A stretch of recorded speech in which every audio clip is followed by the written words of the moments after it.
नमस्कार दोस्तों, मैं प्रीतम आप सभी को प्रीतम मेहरा यूट्यूब चैनल पर स्वागत करता हूं। स्वागत है हमारे लेक्चर थ्री में, जो कि आपका भाग 3 है। आपका भाग 3 पार्ट 3 दो, जो कि आपका part 3 current affair dedicated series का, जो कि 500 इंपॉर्टेंट क्वेश्चन आपको कराया जा रहा है। इसमें आपको एक प्रश्न 51 से 70 के क्वेश्चन मिलेंगे, जो कि अवधि होगी आपकी जुलाई 2025 से जून 2026 तक के सभी करंट को कवर किया गया है। डीप एनालिसिस और एग्जाम पैटर्न जो ट्रेंड कर रहे हैं आजकल, उनके अनुसार क्वेश्चन मिलेंगे आपको। तो चलिए शुरू करते हैं आपका अपना फर्स्ट क्वेश्चन, जो कि 51 नंबर क्वेश्चन है। DRDO द्वारा संचालित मिशन दिव्य शास्त्र के संदर्भ में निम्नलिखित प्रश्नों पर विचार कीजिए। तो यह अग्नि 5 मिसाइल का पहला सफल उड़ान परीक्षण है। सही है आपका। ये इस परीक्षण में MIRV मल्टीपल इंडिपेंडेंट से टारगेटेबल रीएंट्री व्हीकल तकनीक का उपयोग किया गया, ये भी सही है। इस मिसाइल की मारक क्षमता 5000 किलोमीटर तक है, ये भी सही है। जो DRDO का जो मिशन दिव्य शास्त्र है, इसकी मारक क्षमता कितनी है? 5000 है। और इसके अंतर्गत आपको अग्नि 5 का मिसाइल का सफल उड़ान परीक्षण किया गया है। आपका ऑप्शन हो जाएगा डी। ऑप्शन सभी सही है। तो इसका एनालिसिस देखते हैं हम।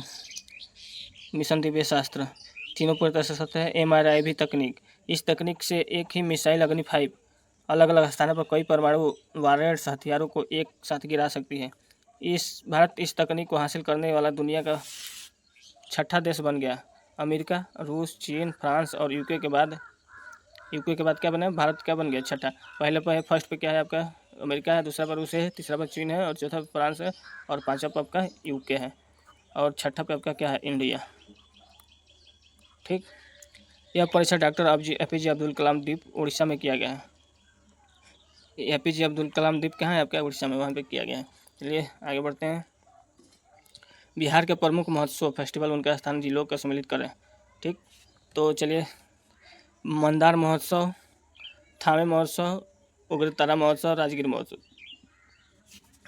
थावे महोत्सव आपका काम होता है, थावे महोत्सव आपका होता है गोपालगंज। ठीक।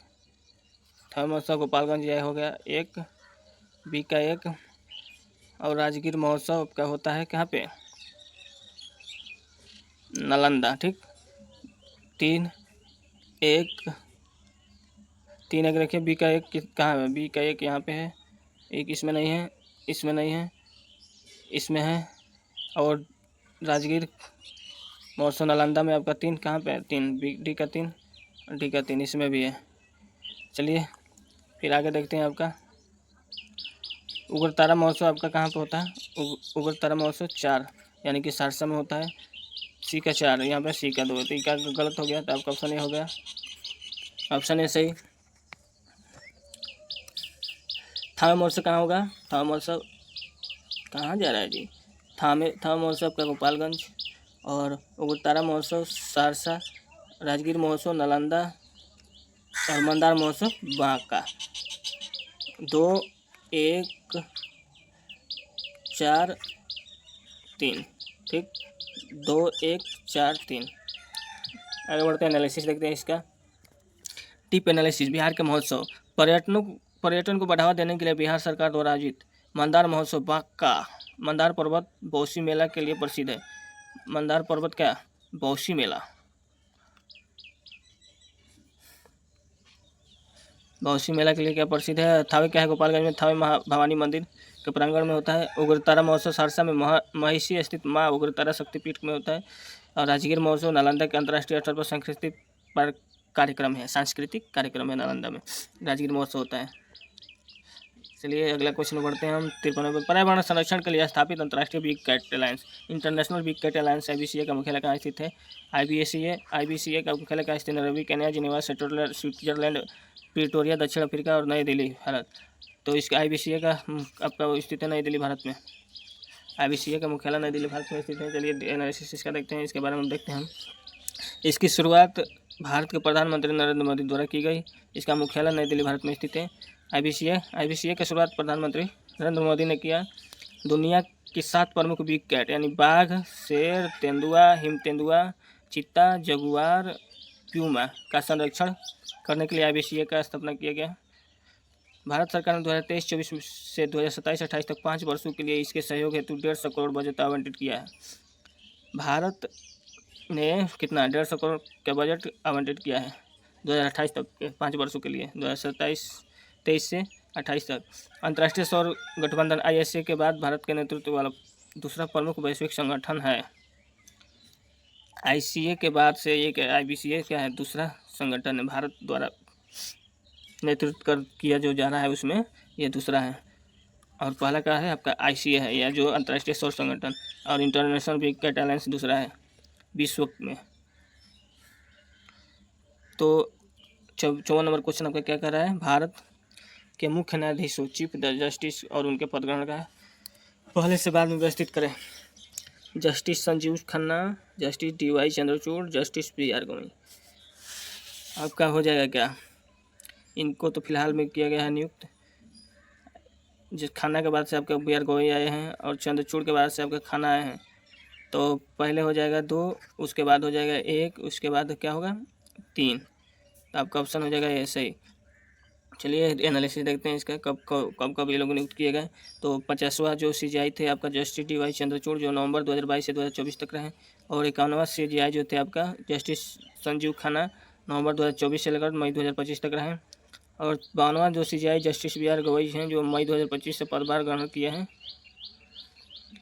ये भारत के दूसरे दलित मुख्य न्यायाधीश बने जस्टिस KG बालाकृष्णन के बाद। चलिए आगे बढ़ते हैं। भारत सरकार द्वारा एक राष्ट्र एक चुनाव, 1 नेशन 1 इलेक्शन के संदर्भ में उच्च स्तरीय समिति के बारे में विचार करें। इस समिति का अध्यक्ष पूर्व राष्ट्रपति रामनाथ कोविंद थे, सही बात है। समिति का सिफारिश की है कि लोकसभा और राज्य विधानसभाओं के चुनाव एक साथ होने चाहिए।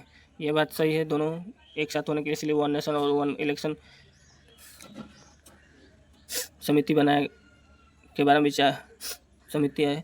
राजस्थानीय निकायों पंचायत नगरपालिका के चुनाव को इस प्रक्रिया से पूरी तरह बाहर रखा गया। जब पूरी तरह बाहर रखा जाएगा तो 1 नेशन 1 इलेक्शन कैसे हो जाएगा। 1 नेशन 1 इलेक्शन यानी कि देश में एक ही बार इलेक्शन होना चाहिए। तो आपका ये गलत है, सही है, ये भी सही है। तो ऑप्शन हो जाएगा ये 1 और 2 सही है। चलिए एनालिसिस इसका देखते हैं। कथन 1 और 2 सही है लेकिन 3 गलत है। 2 चरणीय प्रक्रिया, रामनाथ कोविंद ने सिफारिश की है कि पहले चरण में लोकसभा और विधानसभाओं के चुनाव एक साथ कराए जाएं। स्थानीय निकाय दूसरे चरण में लोकसभा विधानसभा और 100 दिनों के भीतर ही पंचायत और नगरपालिकाओं के चुनाव भी करा लिया जाना चाहिए, यानी बाहर नहीं रखा गया है बल्कि सिंक्रोनाइज किया गया है। आगे बढ़ते हैं अगला क्वेश्चन पे। आपको बिहार के किस जिले में राज्य का सबसे बड़ा और देश के प्रमुख अनाज आधारित एथेनॉल प्लांट का उद्घाटन किया गया है। पूर्णिया, आरा, भोजपुर, नालंदा, मुजफ्फरपुर, मोतिहारी। आपका आंसर हो जाएगा मुजफ्फरपुर मोतिहारी में किया गया है। डीप एनालिसिस में देखते हैं इसके बारे में और जानते हैं। एथेनॉल उत्पादन, बिहार एथेनॉल को निम्नलिखित प्रोत्साहन नीति लागू करने वाला देश का पहला राज्य है। एथेनॉल का प्रोत्साहन नीति लागू करने वाला देश का क्या है, पहला राज्य है। भारत का पहला ग्रीनफील्ड अनाज आधारित एथेनॉल प्लांट पूर्णिया में लगा था, लेकिन हाल ही में मुजफ्फरपुर के मोतीपुर में इससे सबसे बड़े क्षमता वाले अनाज मक्का आधारित नए एथेनॉल प्लांट का उद्घाटन किया गया है, जो राज्य का सबसे बड़ा प्लांट बन गया है। आरा, भोजपुर और नालंदा में भी क्या है, एथेनॉल प्लांट कार्य कर रहे हैं। चलिए आगे बढ़ते हैं। 2024 में होने वाले प्रमुख अंतर्राष्ट्रीय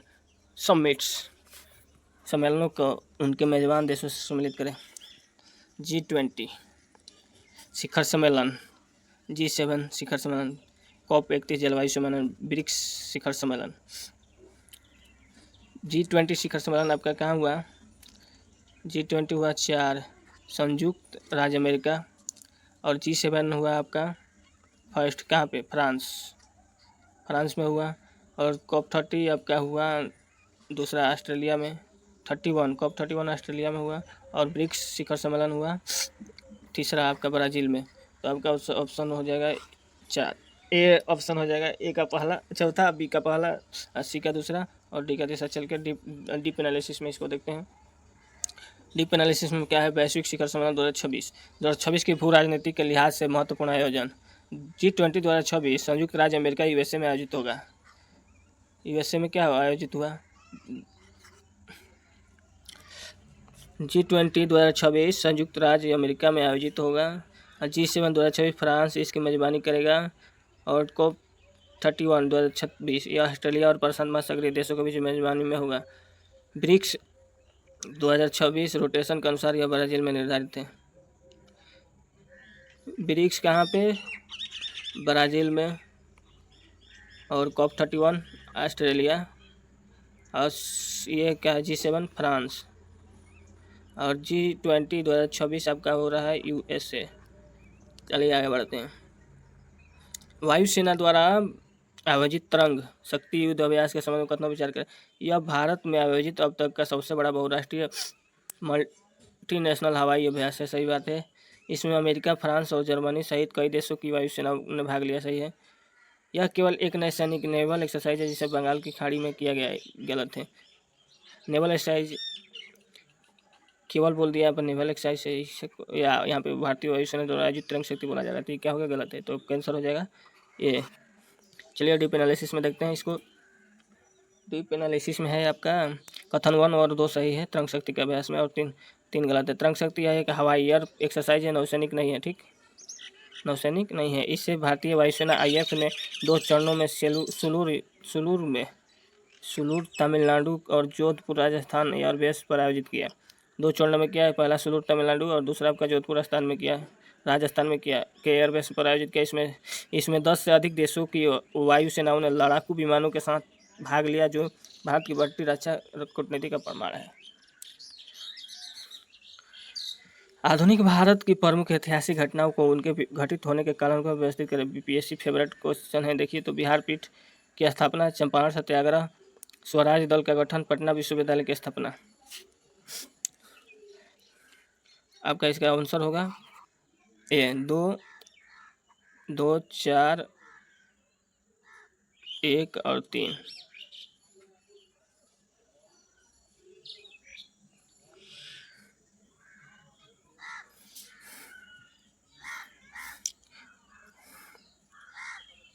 ऑप्शन ए आंसर होगा। चलिए डीप एनालिसिस देखते हैं जो इसमें कब हुआ था। चंपारण सत्याग्रह आपका 1917 में गांधी का भारत में पहला सत्याग्रह था। पटना विश्वविद्यालय 1917 में अक्टूबर 1917 में स्थापित किया गया। 1917 में स्थापित किया गया कि 1916 में? बताइए, कमेंट कर दीजिएगा।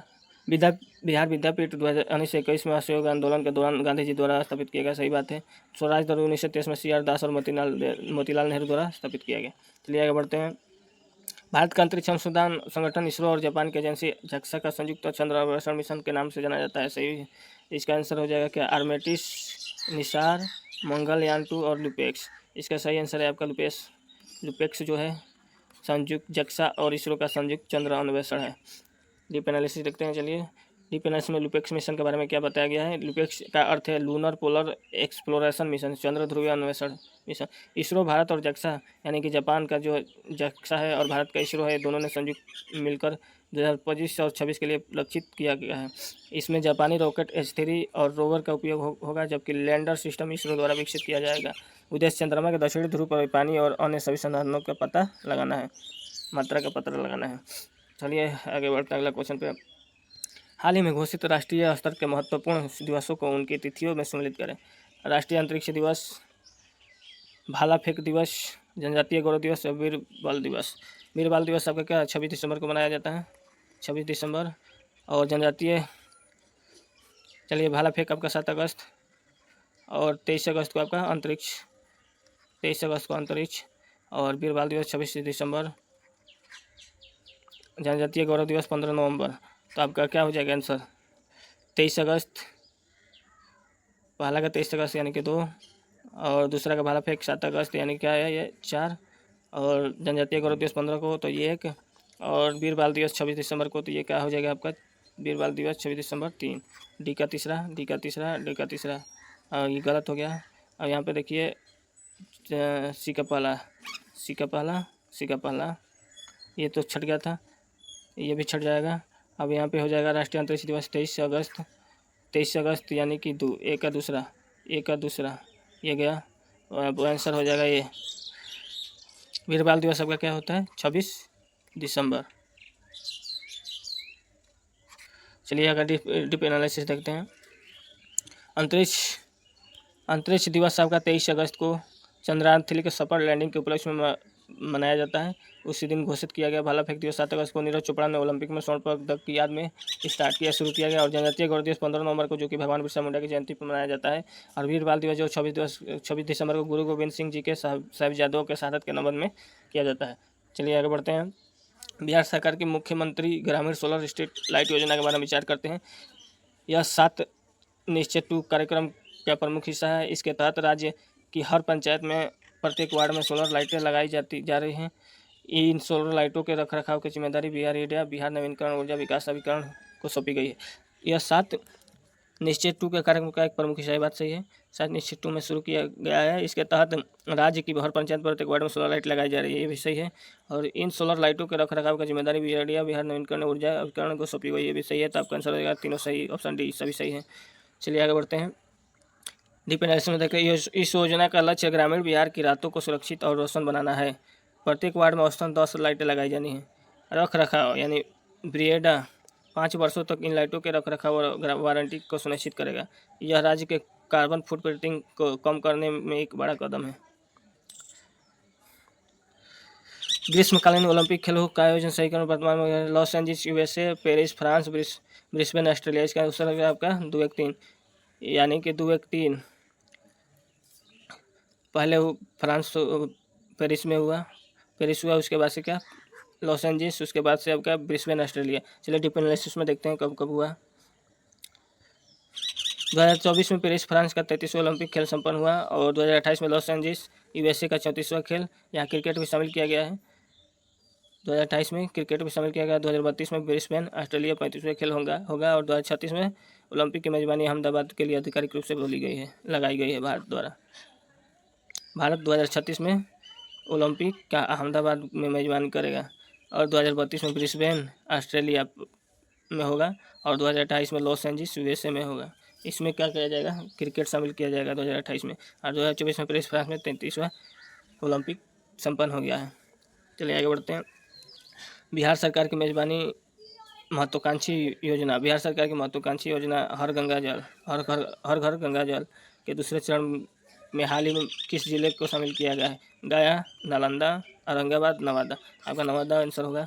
इसको हर गंगा जल के दूसरे चरण में नवादा को शामिल किया गया है। ये डीप एनालिसिस में देखते हैं। यह योजना बाढ़ के पानी गंगा को संचय कर सूखे इलाकों में पानी पीने तक पहुंचाने का अनूठी पहल है। ठीक, पहला चरण राजगीर, नालंदा, गया, बोध गया, इसे सफलतापूर्वक शुरू किया गया।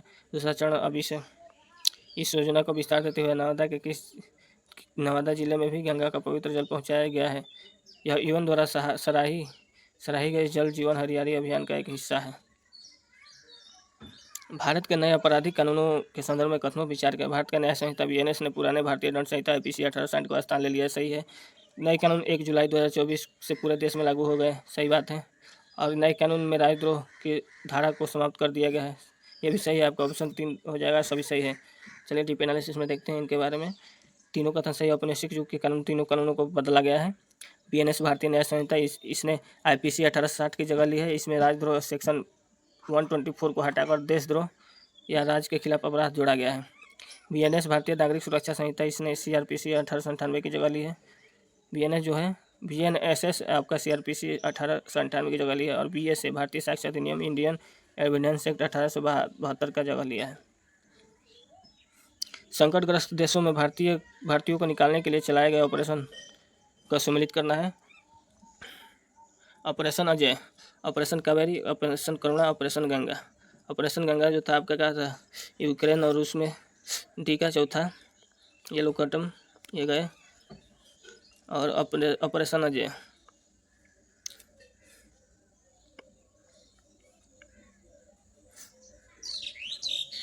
ऑपरेशन अजय आपका भी अभी क्या इजराइल और हमास युद्ध में क्या किया गया। तो ऑप्शन ए का आपका तीसरा ऑप्शन ए आंसर सही हो जाएगा आपका।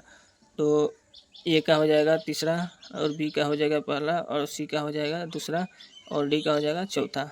डी का यूक्रेन रूस, ऑपरेशन गंगा यूक्रेन रूस। और ऑपरेशन कोणा आपका हो जाएगा म्यांमार चक्रवात मोर्चा। और ऑपरेशन कावेरी हो जाएगा सूडान के गृह युद्ध से। और ऑपरेशन अजय हो जाएगा आपका इजराइल और हमास युद्ध। चलिए डीप एनालिसिस में देखते हैं।